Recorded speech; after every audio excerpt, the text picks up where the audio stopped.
Assalamualaikum warahmatullahi wabarakatuh. Waalaikumsalam warahmatullahi wabarakatuh. Perkenalkan, nama saya Suparto dari Banyuwangi.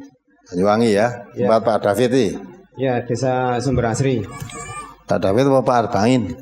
Dekatnya Pak Arbangin, Pak. Oh, dekat Pak Arbangin, ya. Mana, apa yang ditanyakan? Ya, terima kasih. Yang saya tanyakan yaitu tentang Pak. Sekarang ini musimnya, kalau terutama saudara-saudara kami kalau menikahkan anak itu memilih bulan besar.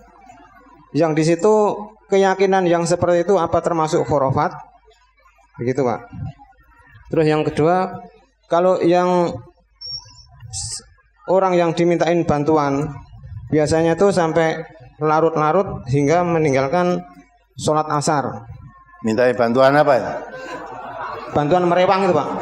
Oh, rewang. Tenaga itu biasanya sampai larut, Ya. menjelang maghrib itu belum sholat asar. Yang demikian itu apakah itu termasuk tauhid? Pengertian tauhid itu apa di situ? Gitu. Yang selanjutnya adalah tentang fasik, itu yang bagaimana? Itu yang pertama. Kemudian yang selanjutnya adalah di dalam surat Shaf ayat 14, orang mukmin dianjurkan untuk menolong agama Allah. Itu perwujudannya bagaimana? Tolong dijelaskan di dalam surat Shaf ayat 14 itu. Kemudian yang selanjutnya adalah surat Ali Imran ayat 133 sampai 136. Itu pengamalannya bagaimana, Pak? Tolong dijelaskan itu. Dan terima kasih atas penjelasannya, Bapak. Wassalamualaikum warahmatullahi wabarakatuh. Waalaikumsalam warahmatullahi wabarakatuh. Jadi yang pertama, menikahkan anaknya kok memilih bulan besar. Boleh enggak? Boleh. Kalau milih bulan Suro, itu bulannya Nyara Kidul. Sudah berani sekarang punya kerja bulan Muharram. Narawani mandeka sing ngaji. Karena ngaji karo ora padha wae. Umumnya orang Islam termasuk yang di Jawa ini punya kerja bulan Muharram atau bulan Suro itu tidak berani. Katanya itu bulan angker, ada. Mula milih bulan besar. Do milih bulan besar karena bulan sebelumnya sudah ngampet mau ya Suro terhalang 1 bulan mandek ya sudah langsung besar atau besar sebelum Suro gitu loh. Milihnya bulan besar karena sebelum nama masuk Suro nanti takut. Mula besar itu. Nah, kalau kita punya kerja. Nah, kalau ada keyakinan seperti itu termasuk perbuatan syirik, mengkeramatkan bulan Syuro, seolah-olah tidak selamat kalau kamu nanti punya kerja di bulan Muharram atau bulan Syuro. Jadi selamat dan tidaknya seolah ditentukan bulannya, itu syirik. Padahal bulan Muharram itu sebenarnya bulan kemenangan. Nabi hijrah itu dari Mekah ke Madinah pada bulan Muharram atau Syuro. Lah itu dijadikan mulai perhitungan tahun baru Islam. Lah kok malah ditakuti. Ya, nah, itulah. Itu yang tidak betul, harus dirubah itu. Kita harus memulai seluruh warga MTA ini harus memulai syukur bisa diutamakan malah pada tanggal 1 bulan Muharram. Jadi tanggal 1 itu bulan kungkum. Ya, itu bulan pacaran katanya loh, itu dongeng ya. Bulan pacarannya Nyai Roro Kidul dengan Panembahan Senopati. Karena saya pernah ke Kayangan sana. Iya, Kayangan tempatnya Dokter Budi itu loh. Saya diajak Dokter Budi itu ke Kayangan. Ditempatkan di sana ada kedung. Menurut ceritanya katanya kedung itu tempat pacaran Panembahan Senopati dengan itu. Di kedung itu katanya ada gua. Langsung tuh dari tempat itu kedung yang ada di Sungai Kayangan tadi sampai tembus di Segoro Kidul. Nah, tiap tanggal 1 Suro karena Nyai Roro Kidul kencan sama Panembahan Senopati itu udah kungkum neng kono. Nah, kungkum. Nah, maka itu bulan tanggal 1 Suro biasanya orang-orang kungkum, ya, ala berkah supaya dapat seperti itu. Panembahan Senopati kalau Nyiro Kidul, nah, itu omong kosong ya. Masa sekarang sudah Panembahan Senopati sudah enggak ada barang. Dan Nyiro Kidul jane apa ada tenan? Ada enggak? Kalau percaya ada, kamu syirik gitu, enggak ada. Enggak ada itu. Saya ada dan bisa mempengaruhi kehidupan seseorang, syirik gitu. Ya, padahal kalau sholat ya, iyyaka na'budu wa iyyaka nasta'in. Lah kok wedi karo Nyiro Kidul. Maka do milih besar itu ya karena mungkin terhambat takut selak surah tadi. Tapi kalau mengkeramatkan bulan Muharram, seolah kalau bulan besar itu bulan istimewa ada barokah tersendiri, itu juga tidak boleh, tidak ada tuntunannya begitu. Mau punya kerja bulan apapun boleh. Ya, mungkin kalau yang penting itu apa? Punya kesiapan, kapan siapnya? Punya kerja kan harus ada persiapan, apalagi punya kerja yang biasa resepsi itu. Ya. Nah, kalau seperti brosur ini punya kerja walimahan, ya, walimah itu loh, ngundang makan itu rasa dadak rekoso-rekoso. Ya, mampumu berapa, ngundang berapa, terutama diutamakan yang tidak punya, diundang dah. Jadi beram. Nah, jadi bolehlah punya kerja di bulan besar ya silahkan, tapi jangan ada keyakinan-keyakinan yang lain. Kemudian membantu orang ya itu jadi rusak, sholatnya rusak kan. Membantu orang punya kerja sampai hilang asarnya, dosa itu, ya dosa. Ya wong bantu kerja kok lali sholat coba. Nanti dijamak, jamak itu boleh, ya. Tapi yang boleh itu kalau menjamak sholat apa? Maghrib boleh dijamak dengan apa? Tidak boleh dijamak dengan asar. Dan siapa yang boleh jamak? Tidak sembarangan. Orang musafir boleh menjamak, boleh mengqashar sholat. Tapi yang boleh dijamak sholat itu maghrib dengan isya, ya, duhur dengan asar. Kalau asar dengan maghrib tidak boleh. Nah, itu dah. Jadi kalau rewang punya kerja sampai hilang sholatnya dosa itu. Mengabaikan sholat itu. Fasik itu apa? Fasik itu yang sengaja menyimpang dari kebenaran. Jadi sengaja menyimpang dari kebenaran. Jadi tahu dia sebenarnya kebenaran itu tahu dia menyimpangnya. Fasik itu. Apa maksud orang mukmin? Nah, coba dibaca aja ayatnya. Surat Shaf ayat 14. Surat Shaf nomor surat 61 ayat 14. Ya ayyuhalladzina amanu kunu ansarallahi kama qala Isa bin Maryam lil hawariyina nahnu ansari ilallah qala al hawariyuna nahnu ansarullahi fa amanat ta'ifatum min bani Israila wa kafarat ta'ifah fa ayyadana alladzina amanu ala atuwihim fa asbahu dhahirin. Hai orang-orang yang beriman, jadilah kamu penolong-penolong agama Allah sebagaimana Isa putra Maryam telah berkata kepada pengikut-pengikutnya yang setia, siapakah yang akan menjadi penolong-penolongku untuk menegakkan agama Allah?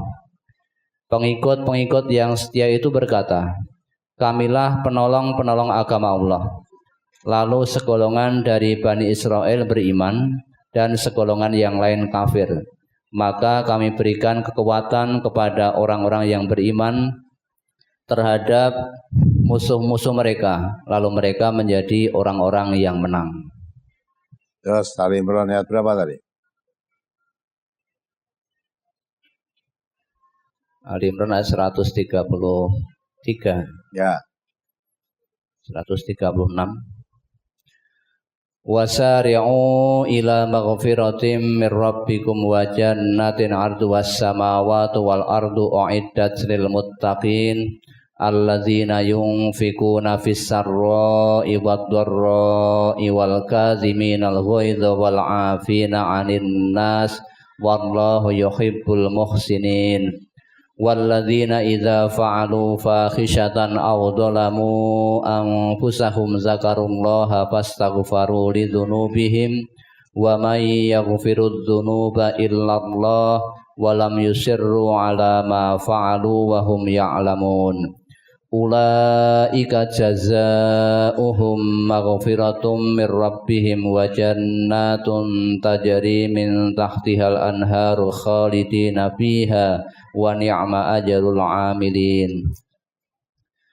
Dan bersegeralah kamu kepada ampunan dari Tuhanmu dan kepada surga yang luasnya seluas langit dan bumi yang disediakan untuk orang-orang yang bertakwa, yaitu orang-orang yang menafkahkan hartanya baik di waktu lapang maupun sempit, dan orang-orang yang menahan amarahnya dan memaafkan kesalahan orang. Allah menyukai orang-orang yang berbuat kebajikan. Dan juga orang-orang yang apabila mengerjakan perbuatan keji atau menganiaya diri sendiri, mereka ingat akan Allah lalu memohon ampun terhadap dosa-dosa mereka. Dan siapa lagi yang dapat mengampuni dosa selain daripada Allah, dan mereka tidak meneruskan perbuatan kejinya itu sedang mereka mengetahui. Mereka itu balasannya ialah ampunan dari Tuhan mereka dan surga yang di dalamnya mengalir sungai-sungai, sedang mereka kekal di dalamnya, dan itulah sebaik-baik pahala orang-orang yang beramal. Ya, ini yang saya jawab, yang kedua dulu ya. Wasari'u ila maghfiratim mir rabbikum. Ya. Wa jannatin arduhas samawati wal ardh. Uiddat lil muttaqin. Ya. Bersegeralah kamu mohon ampun kepada Allah. Jadi kita berdosa itu kalau berbuat dosa segera mohon ampun kepada Allah. Ya. Dan mengharapkan surga. Yang surganya yang luasnya seluas langit dan bumi. Surga dibuat oleh Allah seluas langit dan bumi itu disediakan uiddat lil muttaqin, untuk orang-orang yang bertakwa. Artinya kalau sudah terlanjur berdosa jangan putus asa, segera bertobat dari dosanya, mohon ampun kepada Allah, berhenti dari perbuatan dosa, kemudian berbuat baik, mengharapkan ampunan dari Allah. Ya. Segera itu wasari'u ila maghfiratim, maghfirah itu ampunan dari Allah. Harapkan surga yang luasnya seluas langit dan yang seluas bumi. Maksudnya di situ surga yang begitu luas disediakan untuk orang yang bertakwa. Orang yang bertakwa itu apa? Orang tidak punya salah. Kalau punya salah segera bertobat. Nah, terus ciri orang bertakwa di terangan ayat berikutnya tadi, siapa mereka orang yang bertakwa itu? Alladzina yunfiquna fis sarra'i wad dharra. Nah, jadi orang bertakwa itu tidak bakhil. Seperti yang diterangkan Ali Imran 180 tadi, tidak bakhil. Orang bertakwa walaupun dia diberi rezeki longgar maupun diberi rezeki sempit, banyak atau sedikit, dia selalu berusaha membelanjakan hartanya di jalan Allah. Ya. Alladzina, siapa orang bertakwa itu? Alladzina yunfiquna fis sarai wad dharra. Orang yang bertakwa itu orang yang membelanjakan hartanya dalam keadaan lapang maupun dalam keadaan sempit. Wal kadhiminal ghaidha, menahan amarahnya. Tidak suka marah. Kalau ada yang marah ditahan, sampai Nabi menggambarkan toh, kalau kamu marah dalam keadaan berdiri, menahan amarahmu, hendaklah kamu duduk. Duduk masih marah, berbaring. Ada dalam mengendalikan menahan marah. Umumnya saudara-saudara kalau marah tadinya berbaring malah berdiri kan tidak. Tadi marah, wah itu ada apa sedikit, marah dengan anaknya atau dengan istrinya. Tadi ngomong-ngomong enak sambil berbaring, marah terus bangun malah. Yang kebalikan, padahal Rasulullah bilang kan, kalau kamu marah sedang berdiri, duduklah. Duduk masih marah, berbaringlah. Ya. Tapi kalau berbaring kan mau marah mau bisa apa kalau? Tapi kalau udah berdiri lah udah melepaskan kemarahannya bisa berbuat apa saja. Wal kadhiminal ghaidha itu orang yang bertakwa. Wal afina anin nas, memaafkan kesalahan orang lain. Jadi orang yang bertakwa itu tidak punya rasa dendam. Mudah memberikan maaf kepada orang yang berbuat salah pada dirinya. Ya, karena Allah juga memerintahkan kalau kamu diperbuat tidak baik oleh seseorang, idfa billati hiya ahsan. Balaslah kejelekan itu dengan balasan yang lebih baik. Itu orang yang bertakwa. Nah, itulah. Maka orang yang bertakwa itu alladzina yunfiquna fis sara' wad dara' wal kadhiminal ghaidha wal 'afina 'anil nas. Itu yang diterangkan dalam itu. Kemudian ayat berikutnya tadi surat apa tadi ditanyakan? Ya, menolong agama Allah. Yaitu ketika itu Nabi Isa alaihissalam dalam berdakwah, setidaknya Nabi Isa saja, Nabi dalam berdakwah itu tidak sepi, mesti ditentang oleh kaumnya. Sampai saat itu Nabi Isa itu semacam kehilangan kepercayaan kepada umat, siapa yang masih mau menolong agama Allah bersama aku. Nah, maka Al-Hawariyun maksudnya sahabat-sahabat Nabi yang setia angkat tangan, menyatakan diri, nahnu ansarullah. Kami ya Rasulullah, Nabi Isa maksudnya, saya yang siap menolong agama Allah. Nah itu. Jadi ansarullah itu penolong-penolong agama Allah. Menolong agama Allah itu maksudnya menegakkan agama Allah itu supaya bisa tegak, bisa berjalan dengan lurus, baik, tidak mengalami perubahan. Artinya mengamalkan agama Allah sebagaimana mestinya. Itu termasuk menolong agama Allah. Dan Allah berjanji, in tansurullah yansurkum wa yusabit aqdamakum. Kalau kamu menolong agama Allah, Allah akan menolong kamu dan meneguhkan pendirianmu. Nah, tidak?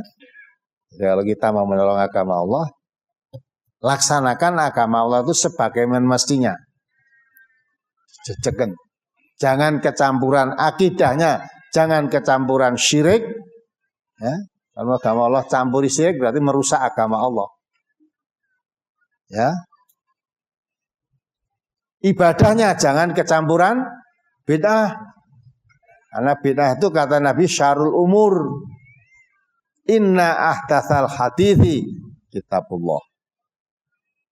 Wa khairal hadyi hadyu Muhammadin. Syarul umur muhdatsatuha. Wa kullu muhdatsatin bid'ah. Wa kullu bid'atin dhalalah. Wa kullu dhalalatin finnar. Itu hadis, bukan ngomongan saya. Ya. Ada orang krungu tembung bid'ah wis ora seneng. Bid'ah meneh gitu ha. Iki hadis Nabi diwacake wis ora seneng, bagaimana kamu ngerti bid'ah dan sunnah? Ya. Nabi itu mengatakan sebaik-baik ucapan itu kitabullah, maksudnya Al-Qur'an. Tidak ada yang salah sejak yang pertama diturunkan sampai yang terakhir, la raiba fi, tidak diragukan kebenarannya. Sebaik-baik petunjuk Rasulullah Muhammad SAW. Ya, karena Rasulullah itu diangkat oleh Allah menjadi Rasul, diberi Al-Quran, maka petunjuk yang diberikan oleh Rasulullah dalam hidupnya ini ya petunjuk dari Al-Quran, akhlak Al-Quran. Maka dikatakan Nabi itu khuluquhul Quran, akhlaknya akhlak Al-Quran. Dan kita harus yakin, manusia yang paling tahu tata cara mendekatkan diri kepada Allah dan yang diridhoi pendekatannya kepada Allah, yang paling tahu itu Nabi Muhammad. Maka Allah mengutus kepada Nabi Muhammad, suruh menyatakan dirinya, katakan Muhammad, kalau kamu mencintai Allah, ikuti aku, itu perintah Allah. Aku di sini aku Nabi Muhammad. Qul, katakan Muhammad, in kuntum tuhibbunallah. Kalau kamu betul-betul mencintai Allah, fattabi'uni, ikuti aku, itu aku Nabi. Di samping itu Rasulullah diangkat oleh Allah, dinyatakan sebagai uswah hasanah. Laqad kana lakum fi Rasulillah uswatun hasanah liman kana yarjullah. Ya dah? Wal yaumil akhir wa dzakarallah katsira. Sungguh pada pribadi Rasulullah itu ada sebagai suri teladan yang baik. Untuk siapa? Ya, liman kana yarjullah. Untuk orang yang keadaannya dalam aktivitas hidupnya hanya mengharap ridhonya Allah. Dan mempercayai adanya hari akhir, hari pembalasan. Dan banyak mengingat Allah. Itu yang akan bisa mencontoh Rasulullah. Kalau tidak mungkin bisa mencontoh Rasulullah. Hadis berikutnya tadi, kullu muhdatsatin syarul umur muhdatsatuha. Sejelek-jelek urusan ibadah itu yang baru. Muhdatsat itu sesuatu yang baru dalam ibadah. Kalau urusan duniawiyah, antum a'lamu bi amri dunyakum. Kamu lebih tahu tentang urusan dunia. Maka kalau dunia tidak ada istilah bid'ah dalam dunia yang dilarang, tidak ada. Nabi malah mengatakan, kamu lebih tahu tentang urusan duniamu. Kalau zaman Nabi dahulu, perang hanya dengan panah, dengan tombak, kamu dengan rudal, silakan. Kesana kemari, termasuk ibadah, haji, naik unta. Kamu naik pesawat, tidak bid'ah. Ya, sana kemari kamu kendaraanmu pakai Honda, Yamaha, Suzuki, apa aja. Nabi belum kenal itu malah. Belum kenal. Nabi kendaraannya unta, kuda, bengkol. Nah, itulah. Kamu mau urusan itu urusan dunia, kendaraan itu urusan dunia. Mau pakai apa? Silakan. Nabi kalau dahar pakai jari 3, kamu jari 5 ya boleh. Ya, karena yang kamu makan beda. Nabi makannya roti, kurma, gandum. Cukup jari 3, gesotke nggon madu resik. Kamu makannya bubur ayam. Iya sing nganggo. Nah, itu pakai sendok, pakai tutik itu boleh. Boleh, itu urusan makan, itu urusan dunia. Ya. Ada hal-hal yang baru urusan dunia malah dianjurkan. Biar maju, kamu lebih tahu. Tapi urusan ibadah jangan coba-coba. Jangan adakan ibadah yang baru. Zaman Nabi tidak ada, zaman sahabat tidak ada, sekarang ada. Lah itu ibadah yang baru. Kata Nabi itu, sejelek-jelek urusan ibadah itu yang baru. Dan setiap ibadah yang baru kata Nabi, kullu muhdatsatin dhalalah. Wa kullu muhdatsatin bid'ah. Setiap ibadah yang baru itu bid'ah. Wa kullu bid'atin dhalalah. Setiap yang bid'ah itu sesat. Wa kullu dhalalatin finnar. Setiap yang sesat itu masuk neraka. Ya. Maka kalau kita menolong agama Allah, tegakkan agama Allah itu akidahnya jangan dicampuri syirik, termasuk takut dengan bulan Suro tadi ya, jangan. Ya. Takut dengan danyang, jangan takut dengan macam-macam lah yang tidak diajarkan dalam Islam, merusak akidah itu. Kalau akidahnya rusak, syariahnya mesti ikut rusak. Nah itu, maka kita menolong agama Allah itu hanya harga agama Allah sebagaimana mestinya. Termasuk kita menyebarkan dakwah, kita mengajarkan kajian-kajian yang kita kaji. Quran dan Sunnah ini termasuk menolong agama Allah. Karena Nabi perintahkan ketika Nabi khutbah wada itu, ya dah, di akhir khutbahnya ditutup, yang hadir pada kesempatan ini mendengarkan khutbah saya supaya menyampaikan kepada yang tidak hadir. Balighuani walau ayah, sampaikan yang kamu dapat dari saya walaupun satu ayat, maksudnya walaupun tahu sedikit, sampaikan yang kamu ketahui. Jangan menyampaikan yang kamu sendiri belum tahu. Barangkali ditanya katanya. Katanya siapa? Katanya guru saya. Tidak boleh agama nurut guru saya, itu nggak boleh. Nurut ustadz itu nggak boleh. Ya, kalau saudara ngaji di sini jangan menerangkan menurut ustadz begini, tidak boleh, itu bukan agama. Kalau agama itu nurut Quran begini, nurut hadis begini, ya hadis riwayat ini, Quran surat ini, ayat ini lah beginilah. Itu yang diwariskan oleh Nabi agama itu Quran dan hadis itu. Nah, itu namanya menolong agama Allah. Itu artinya gak akan agama Allah sebagaimana mestinya. Itu menolong agama Allah. Termasuk kita dakwah kemana-mana, termasuk ngaji ini menolong agama Allah. Supaya agama Allah itu tidak kabur, tidak hilang, tetap berdiri tegak sebagaimana mestinya. Nah, itu yang dimaksud.